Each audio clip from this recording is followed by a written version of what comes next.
ঝরঝরা হয়ে গিয়েছে। দেখো দেখো এখন আমি এই কিছু মোরব্বা, তারপরে কিশমিশ কালোটা দিলাম, আর একটু কাঠবাদাম আমি ভেজে রেখেছিলাম দিলাম, আর বাকিটা আমি ডেকোরেশনের সময় দিব। উঁচা উঁচা 4 টেবিল চামচ গুঁড়ো দুধ দিয়ে দিব, একদম এরকম উঁচা উঁচা। দেখো মানে আমার প্রায় 1 কাপের কাছাকাছি এসে যাবে। এই উঁচা উঁচা আমি একদম 4 টেবিল চামচ গুঁড়া দুধ দিয়ে দিলাম। দুধটা মিলিয়ে নিব।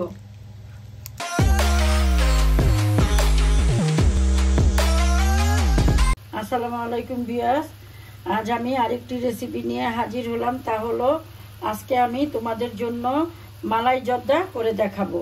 মালাই জর্দা করার জন্য আমি আগেই হাঁড়িতে পানি বলক এনে নিয়েছি, আর এইখানে আমি বাসমতি চাল মেজারমেন্ট কাপের 1 কাপ নিয়েছি। এই চালটা আমি প্রায় 1.5 ঘন্টা ভিজিয়ে রেখেছিলাম। ভিজিয়ে তারপর আমি এই চাল নিতে ঝরা দিয়ে রেখেছি।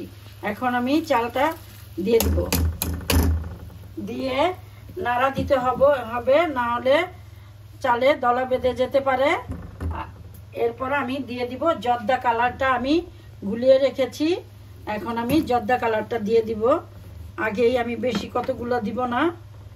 দেখি এইখানে বিয়াস খেয়াল রাখতে হবে, চালটা আমাদের 80% হতে হবে। আর ভিজিয়ে রাখলে সুবিধাটা কি হয়, চালটা একটু বড় বড় হয় আর একদম সারা সারা, মানে একটার সাথে আরেকটা লাগে না, এরকম হয়। আমি যেইটুকু জর্দা কালার গুলে রেখেছি পুরোটাই দিয়ে দেই, তাহলে কালারটা আরো সুন্দর আসবে। এখন অপেক্ষা করি, চালটা প্রায় 60% হওয়া পর্যন্ত অপেক্ষা করতে হবে। আমার 80% হওয়া, ভিতরে একটু মাইস থাকে এরকম, মানে একটু চাল চাল থাকে, ওরকম হওয়া পর্যন্ত অপেক্ষা করতে হবে। বিয়াস আমার চালটা দেখো ফুটে গেছে, এই যে ভিতরে একটু শক্ত থাকবে, এই পর্যায়ে নামিয়ে নিতে হবে। তোমরা শুধু বাসমতি চাল না, চাইলে পোলার চাল দিও এই জর্দাটা পাক করতে পারো। আমি এখন এইটা ছেঁকা দিয়ে নিব, ছেঁকা দিয়ে ঠান্ডা হলে আমি ফিরে আসব রান্না করতে। আমি এখন জর্দাটা রান্না করে নিব। দিয়ে দিলাম আমি 1.25 কাপ, মেজারমেন্ট কাপের 1.25 কাপ চিনি।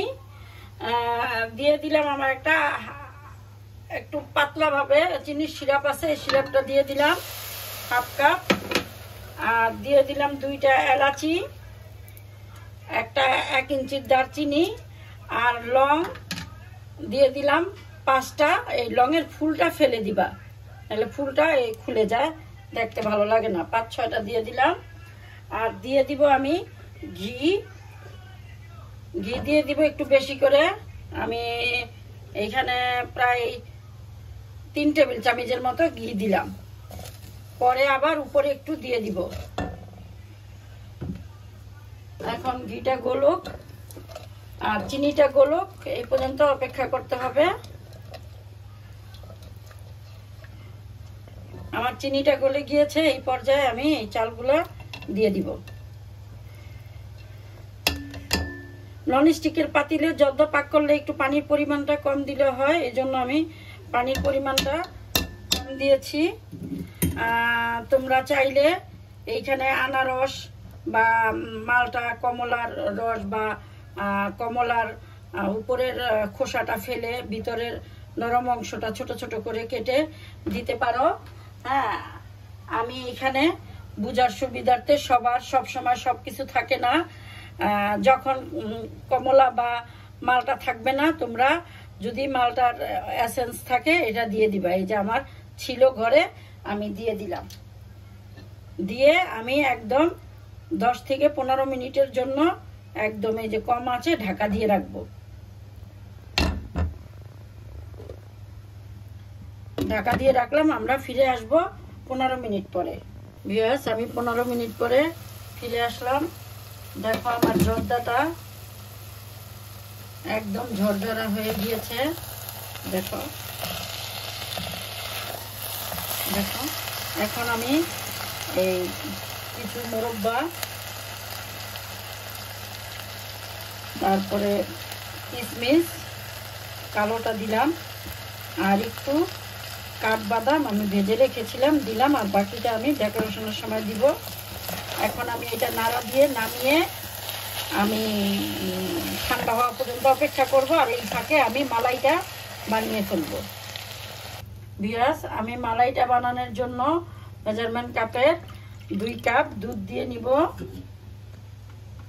ঠান্ডা আমার জাল দেওয়া দুধ।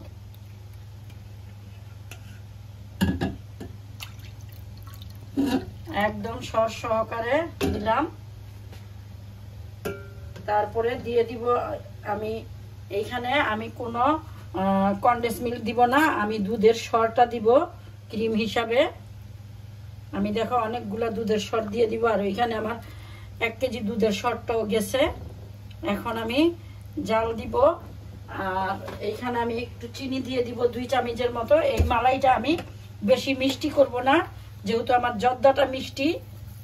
এই 1 চামচ মানে 1 টেবিল চামচ, আর এই 1 টেবিল চামচ, এই 2 টেবিল চামচই দিব। আর দিয়ে দিব আমি কর্নফ্লাওয়ার নিয়েছি আমি এইখানে 3 চা চামচ উঁচা উঁচা। এটা আমি একটু পানি দিয়ে গুলিয়ে নিব, এটা জাল হতে থাকুক, এই সরটা একটু নরম হোক, তারপরে দিব। সাথে আমি উঁচা উঁচা 4 টেবিল চামচ গুঁড়ো দুধ দিয়ে দিব, একদম এরকম উঁচা উঁচা। দেখো মানে আমার প্রায় 1 কাপের কাছাকাছি এসে যাবে। এই উঁচা উঁচা আমি একদম 4 টেবিল চামচ গুঁড়া দুধ দিয়ে দিলাম। দুধটা মিলিয়ে নিব।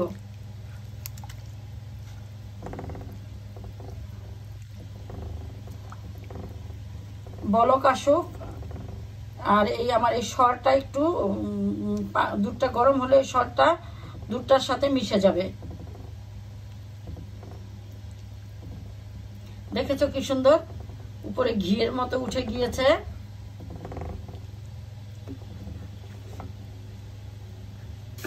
এখন আমি এই কর্নফ্লাওয়ারটা 3 টেবিল চামচ কর্নফ্লাওয়ার নিয়েছি, এটাতে আমি অল্প একটু পানি দিয়ে গুলিয়ে নিব, বেশি না, যেহেতু আমার দুধ আছে। এই দিয়ে দিলাম, দিয়ে আমি সাথে সাথে নাড়া দিতে থাকবো। এখন আমি নাড়তে থাকি, না নাড়লে কিন্তু নিচে লেগে যাওয়ার সম্ভাবনা থাকবে, যেহেতু কর্নফ্লাওয়ার আছে, নাড়তে হবে। দেখো আমার মালাইটা ঠিক এই পর্যায়ে নামিয়ে ফেলবো, নাড়তে পরে আরো ঘন হয়ে যাবে। আমি 1/2 চামচের মতো কেওড়া জল দিয়ে দিলাম, একটু শাহি শাহি ভাব আসার জন্য 1/2 চামচের মতো কেওড়া জল দিয়ে এখন আমি নামিয়ে ফেলবো। চুলাটা অফ করে দিলাম।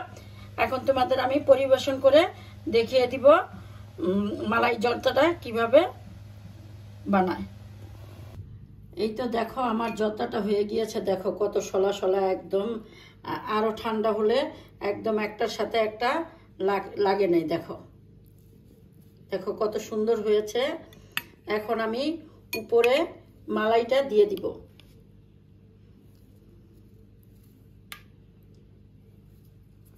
সুন্দর করে মালাইটা দিয়ে, এটা পরিবেশনটা হলো নিজের কাছে, তোমরা যেইভাবে দিবে ওইভাবেই ভালো লাগবে। এই মালাইটা তোমরা চাইলে ক্রিম দিয়েও বানাইতে পারো বা কনডেন্স মিল্ক দিতে পারো।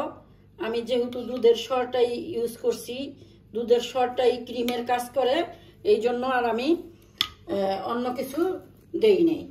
এখন আমি উপরে আরো একটু মুরব্বা দিয়ে দিলাম ডেকোরেশনের জন্য, দিয়ে দিলাম একটু কাঠবাদাম। অনেকে আনাম আনাম দিতে পারো, কিন্তু আমি এইভাবে কেটে দিলেই আমার কাছে ভালো লাগে। তারপরে আমি এই যে এই মিষ্টিটা দিয়ে দিলাম, এইটা আমার হাতের বানানো মিষ্টি। তোমরা চাইলে আমার চ্যানেলে যে ভিজিট করে দেখে আসবে যে কিভাবে মিষ্টিটা আমি বানিয়েছি। হ্যাঁ, এই মিষ্টিটার রেসিপিটাও দেওয়া আছে। তোমরা ঠিক এইভাবে মালাই জর্দা বানিয়ে বাসায় খেয়ে দেখো, ভালো লাগবে। ভালো লাগলে আমাকে লাইকস, কমেন্টস এবং সাবস্ক্রাইব করে আমার পাশে থেকো। আল্লাহ হাফেজ।